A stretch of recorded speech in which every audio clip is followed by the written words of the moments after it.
Hey it's me again and और भाई गधे, क्या हाल है?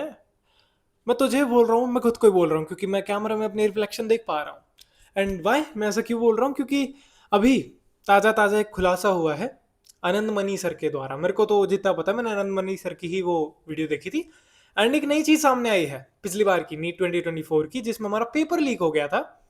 And not only paper leak, एक और अब एलिगेशन इस चीज पे जुड़ चुका है कि जो होता है ना एक स्पेशल टाइप का कोटा, जिसके बारे में ज्यादा लोग बात नहीं करते, जिसको कहते हैं गवर्नमेंट कोटा। गवर्नमेंट कोटा मतलब नॉट वो वाला कि हाँ आप कोई रिटायर्ड हो या फिर आपके कोई पार्लियामेंट मेंबर, उस टाइप का नहीं। क्या आपके चाचा विधायक हैं? क्या आपके चाचा पापा किसी की भी पॉलिटिकल रीच है? या फिर एक और चीज है, क्या आपकी जो रेड स्ट्रिंग है वो किसी नेता से जुड़ी हुई है, या फिर किसी ऊंचे पद वाले से जुड़ी हुई है, एजुकेशन मिनिस्टर या फिर मतलब जो भी होते हैं, जो भी इन्वॉल्व है इस चीज में, जो यहाँ पे तुम्हारी इतनी रीच करवा सकते हैं कि तुम पहुंच जाओ। किसी छोटे मोटे हवलदार से होगी उससे तो कुछ नहीं होगा। कोई अच्छी पोजीशन वाले से अगर तुम्हारी रेड स्ट्रिंग जुड़ी हुई है तो मे बी तुम एक अच्छे कॉलेज में जा सकते हो। अच्छे क्या, गवर्नमेंट कॉलेज में जाते हो, गवर्नमेंट जो भी मिलेगा वो सारे ही अच्छे हैं, गवर्नमेंट हो गया तो वो सारे ही अच्छे हैं, ठीक है। ओके, मैं कुछ बताता हूँ। मैं तुम्हें नीचे जो पर्टिकुलर रैंक्स है वो देने वाला हूँ कि ये वाली रैंक जाके देख लेना। एनटी का ऑफिशियल ब्रोशर है, 129 नंबर का आर्टिकल, वो डाउनलोड करना, उसमें जाके ये रैंक सर्च करना, सीरियल नंबर आएगा ये सर्च करना एंड तुम्हें जाके मिल जाएगा वो। गवर्नमेंट कॉलेज अलॉट हुआ है। जो बंदा क्वालिफाइड भी नहीं है, क्वालिफाई होने के लिए 50 परसेंटाइल कुछ तो होना चाहिए भाई, 100 नंबर कुछ होने चाहिए। 127 नंबर थे पिछली बार के, आपको क्वालिफाई होने तो मिनिमम 127 नंबर चाहिए ही चाहिए आपको। उसके उतने भी नहीं थे। And guess what, not B Ed, not B D S, not B M S, not Ayurveda, not ये क्या नाम है अपना nursing, not even private MBBS, हमें मिला है गवर्नमेंट एमबीबीएस। गवर्नमेंट एमबीबीएस हमें मिल चुका है उस रैंक पे, जिस रैंक पे आप क्वालिफाइड भी नहीं हो किसी काउंसलिंग में पार्ट लेने के लिए, आपको उसमें गवर्नमेंट एमबीबीएस मिल रहा है, ठीक है। एंड इससे आपके मेरे मन में क्या सवाल आता है कि यही है, हम यही है। एंड जब जब मैंने इस चीज पे मतलब उंगली उठाने की कोशिश करी है इंडियन इंडियन एजुकेशन सिस्टम पे, इंडिया की करंट हालत के हिसाब से, मुझे हेट ही पड़ी है। बट कभी भी कोई फैक्ट को एक्सेप्ट करने के लिए तैयार ही नहीं है कि भाई कितना फ्लॉड है सब कुछ, कितना फ्लॉड है। आप पैसे दो, आपकी रीच हो, आपका सारा काम हो जाएगा। पर अगर आप नॉर्मल नागरिक हो जो एक पीसफुल लाइफ जीना चाहता है इस बिलीफ में कि हाँ अगर मेरे साथ कल को कुछ गलत होता है तो ये जो सिस्टम है हमारा मेरा साथ देगा। एंड ये चीज़ मैं पर्सनली एक्सपीरियंस करके देख चुका हूँ। मैं इस चीज़ के बारे में आके ग्रुप चैट में मैंने बोला है आपसे, कभी इंस्टाग्राम पे या फिर ऐसे रोया नहीं। में मेरा 10K का ऑलमोस्ट स्कैम हो चुका है। मेरे 10K किस चीज़ के ऑर्डर में दिए थे। फिर उसके बाद I tried contacting cyber crime. उन्होंने साफ साफ मना कर दिया कि नहीं यहाँ पे कंप्लेन नहीं होगी, आपको पोर्टल पे जाना पड़ेगा। पोर्टल पे गया, पोर्टल पे मैंने सारी करेक्ट मतलब मैंने 3 बार पासवर्ड रीसेट मारा एंड वो तीनों बार पासवर्ड डाल के देखा मैंने, मेरा वो लॉगिन ही नहीं हुआ। मेरे क्रेडिडेंशियल जो भी होते हैं वो सब कुछ गलत बताया जा रहा है। फिर मैंने बात करने की सोची कि मैं एसबीआई बैंक में बात कर लूँ। बैंक में बात करने के लिए उन्होंने मेरी बात को टोटली इग्नोर कर दिया कि मैं क्या कहना चाह रहा हूँ, अपनी बात सुनाने लग गए कि अरे नहीं सर आपको ना एक काम करो, आपका ना अपना यूपीआई आईडी बंद करवा लो ताकि आपके कोई फ्यूचर ट्रांजेक्शन नहीं हो पाए। अब गधी छोड़ो, मतलब मैं अपनी कहानी बता रहा हूँ कि अगर आप उम्मीद कर रहे हो कि आपकी कोई मदद कर देगा, लीगल सिस्टम आपकी मदद कर देगा, नहीं कर सकता, नहीं कर सकता।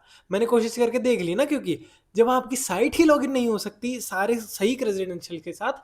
मेरा अकाउंट जो मैंने बनाया नहीं है, सबसे पहले तो ऑलरेडी बना हुआ दिखा दिया, फिर उसके बाद कह रहा कि ये तो पासवर्ड मैंने फॉरगेट करके दोबारा ट्राई करा तो कह रहा कि ये तो सब कुछ गलत है। 3-4 बार ट्राई करने के बाद भी लॉगिन नहीं हुआ। तो मैं तो भुक्तभोगी हूँ, हो सकता है काफ़ी लोग भुक्तभोगी हूँ। साइबर बुलिंग वगैरह ये इतने सारे, मतलब साइबर बुलिंग उस लेवल पे कि रेप थ्रेट देना, क्योंकि मेरे ग्रुप चैट की लड़कियों के साथ हुआ है। एंड आई डोंट नो जिन्होंने ये सब किया उनके साथ कुछ एक्शन हुआ भी या नहीं हुआ, क्योंकि I don't believe in are system. हाँ, एंड उसका एक और प्रूफ हमें मिल चुका है।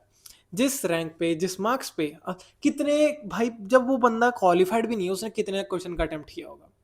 22 लाख 24 लाख बच्चे पेपर देते हैं, 22 लाख में उसका आ भी गया 5 क्वेश्चन, 6 क्वेश्चन, 7 क्वेश्चन। ये तो बंदा तुक्का भी मारेगा, सारे करके आएगा, इतने तो सही हो ही जाएंगे यार। इतने सही हो जाएंगे तो मतलब क्या, पूरे साल जिसने लगा दिया, 3 साल लगा दिए, 4 साल लगा दिए, अपने जो निखिल भाई इनका इतने ड्रॉप्स हो गए, ये बेवकूफ़ है क्या? ये बेवकूफ़ है जो इतनी मेहनत कर रहे हैं, ये बेवकूफ़ है। इससे तो यही भला भाई, जितना अब मान लो कि तुमने इतना टाइम लगा दिया प्रिपरेशन करने में, तुम गधे हो, मैं गधा हूँ। हमें 2 साल लगा दिए, हम 3 महीने 6 महीने भी देते ना किसी नेता का करने में, तो मे बी क्या होता है, इज्जत ही तो बेचनी पड़ती ज़्यादा ज़्यादा, गवर्नमेंट मेडिकल वाले से मिल जाता तुम्हें, या फिर मतलब रीच नहीं है तो यही करना पड़ता, अगर तुम्हारा रीच है तो फिर तो क्या ही मतलब है, फिर तो मिल ही जाता है तुम्हें कॉलेज। एंड ऑनेस्टली मुझे पता नहीं था ये सब कुछ पॉसिबल है, बट आई गेस जितना मेरे को दिखता है उससे ज़्यादा ख़राब है मामला, उससे बहुत ज़्यादा ख़राब है मामला। इस चीज़ को सच बताऊं, हम उछाल भी देंगे ना, बहुत ज़्यादा लेवल पे उछाल भी देंगे तो मुझे नहीं लगता कुछ होने वाला, मुझे नहीं लगता। कितने एक्सपोजे बन रखे हैं बीजेपी की पार्टी मेंबर्स पे कि बीजेपी की पार्टी मेंबर्स किस टाइप के हैं, white washing party. Not only BJP, कितनी सारी जो पार्टीज़ हैं उन सब में ऐसे ऐसे लोग भरे पड़े हैं। हाँ, तुम्हें लगता है कुछ हो जाएगा? नहीं। तो जो मैंने बोला था ना कि इंडिया से निकलो, वो चीज़ आज एक बार रीथिंक करके देखना, अगर तुम्हें बुरी लगी थी उस दिन, आज रीथिंक करके देखना कि क्या सही में मैंने गलत बोला था, या फिर it was the most logical decision. एक बार खुद सोच के देखना। बाकी तो क्या ही बोल सकते हैं भाई, जो हो गया वो हो गया। मेरे मेरे हाथ में, तुम्हारे हाथ में तो कुछ है नहीं। देखो, हम ऐसी वीडियोस बना के बार बार इस चीज़ को हवा में ही रख सकते हैं, पर इस जब चीज़ पे अब मान लो कोई बंदा हम पर बोले जा रहा है, बोले जा रहा है, बोले जा रहा है, तुम ऐसे नॉन चलांट होकर बैठे हो, कितनी देर तक बोल लेगा, फिर चुप हो जाएगा वो। ये चीज़ होनी है, हम कितनी देर भी बोले, प्रशासन वगैरह हमारी बातें नहीं सुनने वाले, वो चीज़ें बंद हो जाएंगी। अलग सर ने इतनी आवाज़ें उठाई थी पिछली बार, उसके बाद ये चीज़ हो गई। वो बंदा शायद फर्स्ट ईयर कंप्लीट हो गया होगा उसका, तो तब ये चीज़ हो गई। तुम्हें लगता है हम जैसे छोटे मोटे लोग कुछ कर पाएंगे? It is not happening, it is not happening. So किसी भी टाइप का बिलीव अंदर पालने की ज़रूरत नहीं है। एंड सबसे ज़्यादा दुख की बात तो ये है, वो बेचारी लड़की जिसके पापा ने उसको मार दिया, वो बच जाती अगर उसको ही ऐसे सीट मिल जाती तो, बेचारी की जान तो बचती। ऐसे 22 लाख 18 लाख जिसका कोई क्वालिफाइड ही नहीं है, कुछ नहीं है, उसको आपने वो दे दिया। एंड जो बच्ची जिसकी जान बच सकती थी, वो तो एक रिपोर्टेड केस है, ना जाने कितने ही होंगे जो अनरिपोर्टेड रह गए, उनकी जान बच जाती। चलो भाई, उन्हें थोड़ा समझ भी आ, यार क्या ही समझना था यार, पर क्यों? जो बंदा मेहनत कर रहा है उसको मिल नहीं सकता क्या कुछ? कुछ भी नहीं मिल सकता। आपको कॉलेज की सीट बढ़ानी नहीं है, आपको रिजर्वेशन हटाना नहीं है, आपको पॉपुलेशन कंट्रोल बिल लाना नहीं है, फिर जो बंदा डिजर्व करता है उसकी सीट भी उठा के किसी और को दे देनी है। एक बच्चे, दो बच्चे की तो सीट खाई होगी ना उसने, और मे बी वो कर लिया होगा सुसाइड। यार इतनी मेहनत करी, इतना सब कुछ लाया, इतने मार्क्स आए, फिर भी मेरे को नहीं मिला, कर लिया होगा उसने कुछ गलत अपने साथ। अब कौन करेगा रिपोर्ट इसको? उसके मम्मी पापा का किस्मत में तो रोना रह गया बस, जस्ट बिकॉज किसी की रीच थी, किसी का हक मार लिया गया, चीज़ें खत्म हो गई। क्या बोले, अब कुछ नहीं बोल सकते। तो वो जो चीज़ थी ना फॉरेन जाने वाली, वो अब से एक बार सोच के देखना क्या इतनी इलॉजिकल थी, इतनी वो थी। क्योंकि जाना तो पड़ेगा भाई, क्योंकि अभी हम उम्मीद में नहीं बैठे रह सकते कि इंडिया की सिचुएशन कभी चेंज होगी। जहाँ पे ऑलरेडी सिचुएशन अच्छी है, हमें वही भागना पड़ेगा, यही लॉजिकल चीज़ है। क्योंकि survival of the fittest is a thing. ठीक है, हम बायोलॉजी के स्टूडेंट्स हैं, हमें पता होना चाहिए सर्वाइवल ऑफ द फिटेस्ट।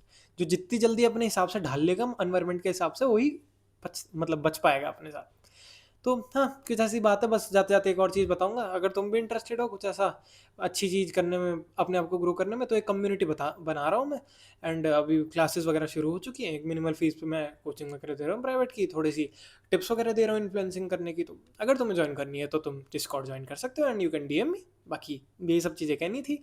उम्मीद तो मुझे है नहीं किसी चीज़ से, एंड इस बार फिर मुझे मिल जाना चाहिए था, पर अब क्या बोले, ठीक है चलो जो भी है। ये हमें एक्सेप्ट ही करना पड़ेगा, चीज़ें चेंज तो होने वाली नहीं है। ओके।